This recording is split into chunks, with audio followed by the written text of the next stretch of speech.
now I'm going to show you what I'm going to do here. And we're going to start off with a drizzle of olive oil. Remember, this is a very simple recipe, but the broth, you could do whatever you want to do in your broth. I'm going to show you what I do to mine. Okay, we have a little bit of olive oil, and we're going to put a bay leaf in there. We're going to put a pinch of nutmeg, maybe 2 little pinches. And we're going to put a pinch of clove.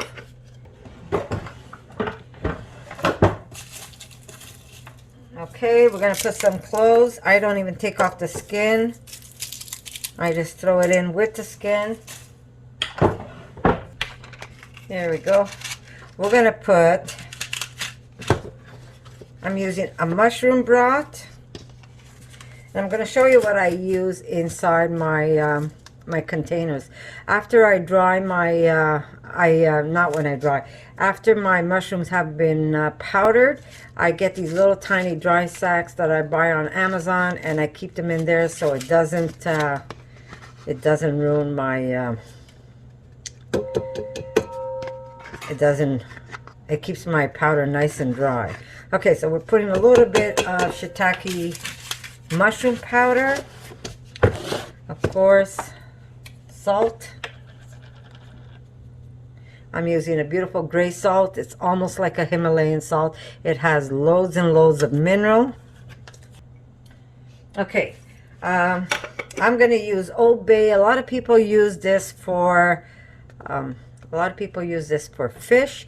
This is the one that I make. So if you want a recipe, check my YouTube. I'm going to use just a little bit of Old Bay. Now, what you do in here is really up to you. If you want to, sorry, let me just bring you a little closer, not too close. So whatever you want to put in there is up to you. You want to use my beefless steak spice, you could do that. You want to use my chicken recipe, you could do that. I'm going to put a piece of onion. I'm going to put a tiny little onion, and that goes in there. I will add just a little extra water, and we should be good. So I'm going to prepare my meat, and I'm going to push this aside, guys. Okay, let me just wipe down my counter. Okay, we're going to make a small batch because, you know, I have lots of stuff in my fridge. I keep adding stuff to my fridge. We're going to make a small batch. This is the same recipe as my RAWsome recipe. So it's half a cup of Vital Wheat gluten. And I get that on Amazon also. It makes my life so much easier. And we're going to put back some starch. I'm using tapioca, but you can use any starch you want. Okay, we've got 1 tablespoon of that. I'm going to use some pea protein. If you don't have pea protein, guys, I like this because it's fermented, but if you don't have any pea protein, I say just use chickpea flour. Any kind of bean flour will be great. If you don't have that, you can use the bean itself once it's pureed. The only difference is you're going to have to adjust your liquids, right? Okay, so we're going to give that a good mix. Just to show you, you could change it up. My last recipe, I used my Mexican. I am going to use shiitake mushrooms this time. Just to change it up, guys. You don't have to always make it the same. There's no fats in here. This is pure protein. This is 100% protein. This recipe is so easy to do. I will add a little bit of salt to this. Where is my salt? You don't have to do it. Here it is. Okay. A little pinch of gray salt. Took me back for a minute. I said, geez, that's big. Okay, a little pinch of gray salt. And let me see, what else do I want to do this time? I'm just changing it up a little. You don't have to. Maybe I'm going to put a little bit of tomato this time. I'm going to put my tomato powder. Remember which tomato powder this is, guys? This is the one that I told you that I buy dehydrated tomatoes, and it just makes my life so much easier. And look what I just did. My God, am I clumsy today. Okay. I get that tomato powder because, number one, I do a lot of preparedness in my family where I have food storage. Tomato powder is great because it could stay on the shelf for 30 years if you haven't opened it. And it's always good to have, just in case. You never know, right? My mother always told me, just in case. But it's always good to have, that's for sure. Okay, and it makes my recipes so much easier because I don't have to worry about opening up a can of tomatoes. And if I don't have a can of tomatoes, I know I have this as a backup. Okay, so here we go. So this time around, what did I do different?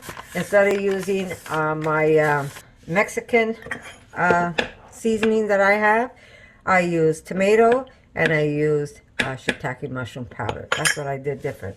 Okay, so I am going to add my milk. Okay, so half a cup of Vital Wheat gluten comes half a cup. Am I using it? Yeah, half a cup of milk. There we go. And we're going to mix that up. I'm so rough today. I don't know what's wrong with me. Okay.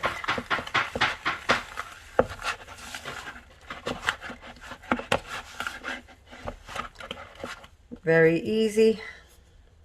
Can't get easier than this, right, guys? This is our meat.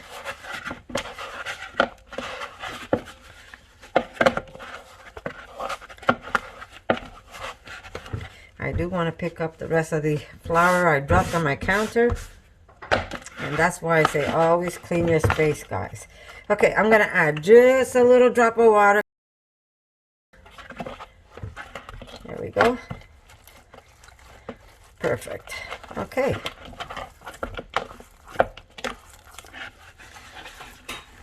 All right. Okay. All right, so I will put a drizzle of olive oil. It's going to help me stretch it. I'm going to use my rosemary oil since I put tomatoes in there. There we go. Just to get it wet. I don't want to... There we go. Oh my God, I wish I could smell that. Beautiful. Okay, now we're making steakettes, and I like to make them small, but you can make them as big as you want, right? Okay. We take it and we roll them out. All right. Take and roll out. You don't want these too, I'm going to pull that out. You don't want these too flat because you want a little bit of thickness to it, but that's all you need. And if they're not perfectly shaped, that's okay, because meat is never really perfectly shaped. And just flatten them out. And that's why I'm saying do not over process, because if you do, what happens is, okay, I'm taking that piece off. There it is. If you over process it, it's going to get too firm on you. Okay. That's okay. There's another piece there. I make these small for the reason that I could throw them in the way it is, like this, in a dish that I'm cooking, or later on after this is cooked, I could kind of sliver it and make like a stir fry with smaller pieces. You can take this, and if you want them like a steak, make them a little bigger. Don't make, like I said, this recipe here, don't make them too thin. But there's so many things you could do. You could take the whole batch and throw it. If you haven't come up with a recipe and say, you know what, I want to make some chili, take the whole batch and throw it into the food processor, turn it into minced meat. But with that half a cup, if you notice, you get quite a bit of meat. And like I said, if there's like imperfections like that, I love it because it looks even a little more natural. Not that it needs to look natural, not that it needs to look like meat, But a lot of people, when they start their vegan journey, they just like things that resemble what they used to eat. And this is a good alternative without worrying about hurting any animals, guys.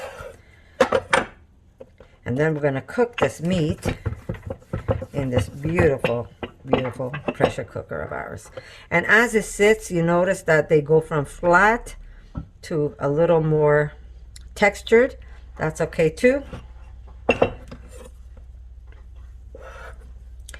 remember, how big you make them is really up to you. If you're using this as a meat, like a side dish, like a main dish, then I say, oh, don't mind the noise in the back. That's my daughter is making capsules with seaweed in it. She loves taking her seaweed, but she's not crazy about the taste. Okay, so here we go. Our meat is ready. How long did that take? Oh my God, it didn't even dirty my pot, really. It really didn't take long at all. And I'm just going to drop it right into my broth, like that. You see it? And this meat won't even stick next to each other. Beautiful. And we're making vegan meat, guys. And cheap. Even if you buy the Vital Wheat gluten yourself, rather than making it from scratch, it's still very cheap to do, guys. Very. So I'm going to see you after this is done. And I'm going to show you my meat. But don't forget, guys, here, let me just put this here. And I am going to close it. There we go.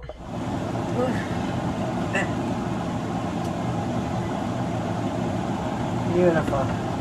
And I just put it on saute, locked the dial on top, and it was done it was really, really fast. But I'm going to show you what the meat looks like.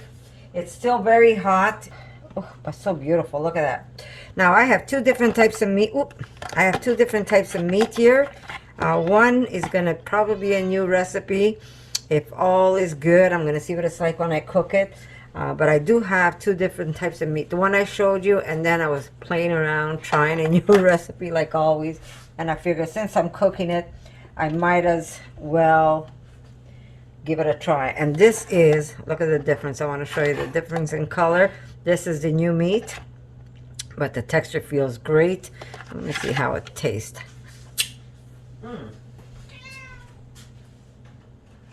And remember, this meat is always good the day after, guys, right? It's not always good, better.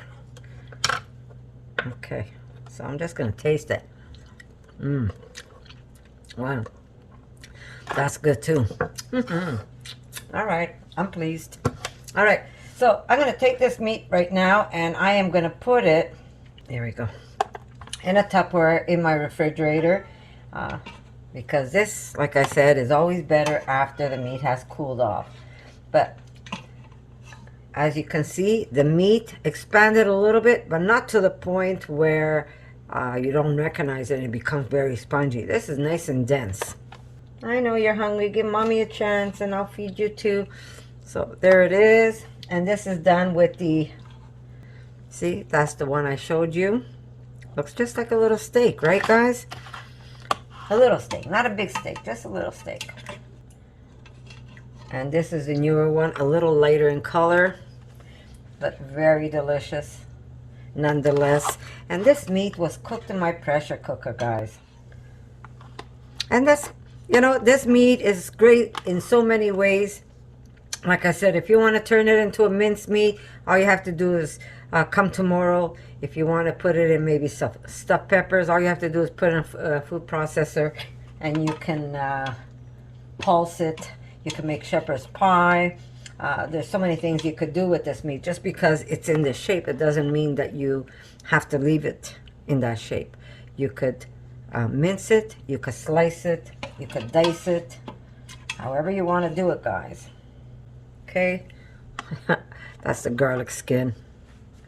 Okay, and I'm gonna put the broth, of course, whatever is left of it. Yeah, this is hot. There we go, perfect. Really, really good. So there's my meat, guys. It really didn't take long. What did it take to make? And I'm putting some in my mouth. Okay, I'm gonna even put the garlic and the onion. This way, if I want to make a gravy, it's there. I'll just mix everything together. Voila, guys. You can have it cooking while you're doing whatever you have to do around the house, and come tonight or tomorrow, because this meat that I'm showing you here, you can cook it the same day. So once it's cooled off, always better after it's cooled off, then you could do stir fries, whatever you want to do. And guess what, guys? I'm gonna see you in my next video. For more videos like this, make sure to subscribe to Connie's RAWsome Kitchen, give it a thumbs up, and share it with your friends.